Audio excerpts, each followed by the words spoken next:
lagi ketemu gitu ya, karena buat saya punya sisi trauma yang sangat besar melihat mereka gitu. Kalau saya lihat lagi tuh saya kayak suka kaget gitu ya, suka kaget yang saya menganggap kayak aduh, kayak saya kayak merewind lagi apa yang mereka lakukan kejahatan terhadap saya gitu. Jadi saya berusaha ya udahlah, saya pengennya bercerai aja gitu, udah saya nggak pengen ada mediasi, pengen apa, tapi kan memang kita harus menghargai pengadilan agama memintanya, itu kan prosedur mereka.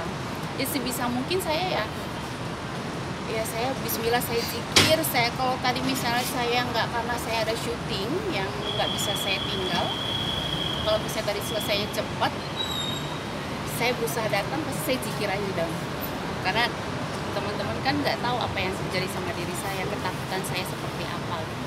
Jadi saya nggak mau lihat mata dia, saya pasti zikir aja udah gitu. Saya nggak tahu kedepannya seperti apa, yang pasti niat saya cuma satu, saya nggak ada lagi kata-kata untuk damai atau kata untuk ingin kembali memperbaiki hubungan. Oh enggak, ya Allah, saya minta maaf sama Allah ya udah deh. Saya justru setiap kali doa saya justru berkata semoga Allah jaga saya, jangan lagi diketemukan seperti mereka, karakter seperti ini ya harapan saya gitu. Jadi saya nggak mau ada neko-neko deh, yang penting saya pengen lepas dari mereka dan saya pengen kasus ini berjalan dengan apa adanya gitu. Saya rasa status dia sebagai penipu satu keluarga ini kan bukan hal yang pertama terjadi sama saya ini korban kesekian kali, saya adalah korban yang berikutnya gitu kan. Jadi kalau dia merasa tidak nyaman dengan statement saya, yaitu itu adalah alibinya dia supaya dia merasa hanya itu yang bisa mengcounter dia gitu loh. Karena ya semua orang ya bukan saya yang memberitain dia penipu, saya ini korban, saya berbicara apa adanya gitu. Kenapa saya bilang dia seorang penipu? Ya sekarang kan menjadi seorang tersangka. Dia keluar masuk penjara kan bukan omong kosong kan. Sebelum dengan saya keluar masuk penjara, terus banyak korban yang lainnya. Tetapi pertanyaan kalian, kenapa dia belum masuk penjara kan gitu kan? Ya karena satu, semua itu kuasa Allah. Sekuat-kuatnya saya, tenaga saya, kalau Allah bilang belum saatnya. Tapi ingat gitu loh, sebenarnya nggak ada orang yang kebal hukum, nggak ada karena dia di backup siapa atau siapa, nggak ada itu gitu. Hukum itu ya bertegak apa adanya gitu. Kalau menurut saya ya memang 1 tahun ini kesabaran saya menunggu, ya udah memang 1 tahun ini gitu. Kadang ada orang yang bertanya, kok lama ya Angel kasus kamu ya? Apa kamu nggak pantau? Apakah dia terlalu kuat? Saya bilang enggak gitu loh. Ya saya hargain semua proses kepolisian ya. Jadi saya mengikuti aja semuanya gitu. Jadi buat saya nggak ada yang kebal hukum kok. Dia cuman ya saya lebih yakin gini loh, mungkin Allah nih masih melihat anak-anaknya butuh dia. Jadi diperlambat. Tapi ternyata dia nggak sadar juga, ya akan jatuh nanti saatnya. Vicky punya kerja setelah kapan? Coba deh teman-teman ini deh, yang jawab deh semuanya deh. Vicky Prasetyo punya pekerjaan, punya program di televisi setelah kapan? Kalau memang pengacaranya bilang omongannya saya ini nggak benar, tunjukin dong kliennya bahwa di rekeningnya dia punya uang. Tunjukin, oh Angel tuh bohong, tunjukin. Oh Angel tuh nggak benar, tunjukin. Ya kan? Oh Angel tuh ternyata begini-gini, tunjukin aja. Jangan cuma bilang enggak kok, gini kok, gitu kok. Kalau memang benar tunjukin gitu. Nanti baru saya akan kasih tahu gitu. Kalau saya punya bukti semuanya, waktu dia kerja dengan saya dan saya memperkenalkan dia ke beberapa orang, dan ternyata saya membentuk dia sebagai komedian yang perlahan-lahan tidak lagi ada nama penipunya dia di belakang embel-embel itu. Tapi ternyata dia putarbalikkan fakta, dia bilang saya yang punya motif nggak baik, bahkan saya yang menumpang dia. Ya saya nggak mau dihati lah, tapi urusan mereka lah. Artinya sebelum dengan saya berani tantang dia. Ada nggak sih Vicky Prasetyo, nggak usah banyak deh. Sebelum nikah dengan saya loh ya, sebelum menikah dengan saya, suruh pengacaranya keluarkan, ada nggak rekening dia, nggak usah banyak, 15 juta aja deh, isi di keluarganya dia semuanya. Dia pinjam uang ke pasar aja saya tahu semuanya. Gitu loh. Udahlah, ini sudah jadi tersangka, kalau mau bela diri nanti di pengadilan. Iya kan?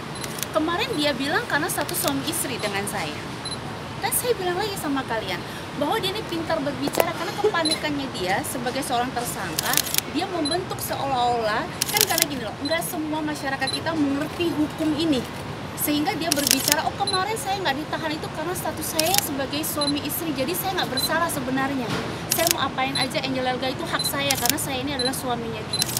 Tapi dia ini kan ngomong nih kepanikannya dia, sehingga dia membentuk opini seolah-olah dia ini nggak bersalah. Jangan salah, kemarin dia nggak ditahan itu karena masih proses panggilan pertama. Ini masih ada proses panggilan kedua, yang ketiga. Jadi kita hargai kepolisian. Nanti masih ada juga sidang nanti di jaksa. Iya kan? Ya lillahi ta'ala ya, aku nafkahin hasil keringat aku di Ramadan, cash ratusan juta yang aku kasihin. Terus sering kok dia mau ulang tahun baru, dia nenteng 300 juta cash, tanya dia. Sehingga mbak mau malam tahun baru, ulang tahunnya dia nenteng 300 juta cash ya, bawa nginep di hotel Mercure. Itu aku kasih keringat aku. Banyak sih, maksudnya gak mungkin lah berapa, ya belum lagi yang kalau artis kan Ramadan lumayan tuh angkanya ya, dia belanja, dia apa gitu, kayak beliin celana, aku suka lihat dia celana aja aku beli, dia uangnya kan dari aku gitu loh, jadi memang dia yang beliin gitu. Ini demi Allah ya, aku jangan dapat rezeki lagi seumur hidup aku berkarir di entertainment, wallahi tallahi billahi, wallahi kalau aku sampai bohong, maksudnya aku yang kasih nafkah, dia belanjain gitu, bukannya berarti aku dibeliin sampai. Masa sih orang sih menderita seperti itu yang dia ceritain banget gitu loh, masuk rumah nggak punya uang, atau kalau mau nyari, kalau mau makan minta ke pasar. Aku kalau lagi baca komen gitu kadang-kadang ya dia kesel, maksudnya terserah lah apapun, cuma jadinya jadi berbalik lucu gitu loh, jadi berbalik ketawa gini gitu kan, kayak apa aja gitu kan, kasihan anak-anak aku nonton berita, mama aku nonton berita gitu kan. Maksudnya apa yang mau digugat ini kan ada kuasa hukum aku, nggak ada tuh kita membicarakan gonok ini apa sih, semuanya juga masih KPR kok, baik milik aku ataupun miliknya Angel, semua tuh masih KPR-an gitu. Jadi apa yang mau digugat, orang masih milik pihak ketiga kok. Kita itu kan tidak ada pemisahan harta sih, ini yang kita harus urut juga. Tidak pernah ada perjanjian pranikah yang menyatakan kalau harta dia harta aku, sebenarnya enggak, semua sama-sama kan. Kita juga bukan artis yang seperti apa gitu, ya sederhana biasa aja ya, ada apartemen, ada rumah, ada apa, semuanya masih KPR semua, belum ada satupun yang ya kendaraan adalah beberapa yang udah lunas, tapi kan maksudnya nilainya juga nggak yang sampai fantastis banget, makanya kendaraan dipakai biasa anak-anak sekolah atau apa. Jadi nggak ada, sekali lagi maksudnya diperdebatkan ini. Pernikahan kita kan dilakukan sama-sama sadar, itu kan di masjid ya, maksudnya ya kita ijab kabul, menikahnya bukan umpet-umpetan, bahkan sempat kesirep lah istilahnya, ya ditayangin lah di beberapa stasiun TV kan, kita live. Terus saat kita berkomunikasi, saat kita berumah tangga ya kita menjalankan juga bahagianya sama-sama, sukacitanya sama-sama gitu. Jadi nggak ada unsur-unsur kayak ya melet ataupun kayak kesannya guna-guna atau apapun, nggak ada orang.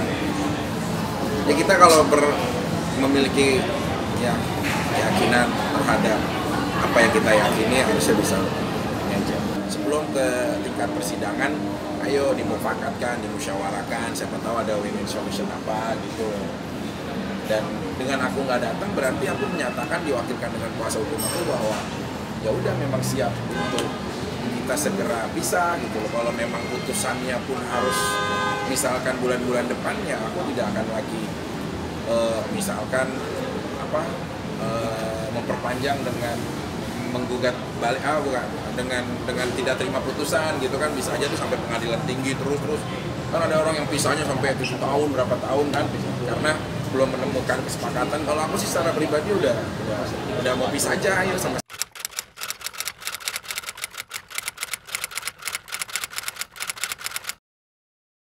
Jadi jangan lupa untuk subscribe Cumi Cumi. Ditekan ya tombol lonceng merahnya.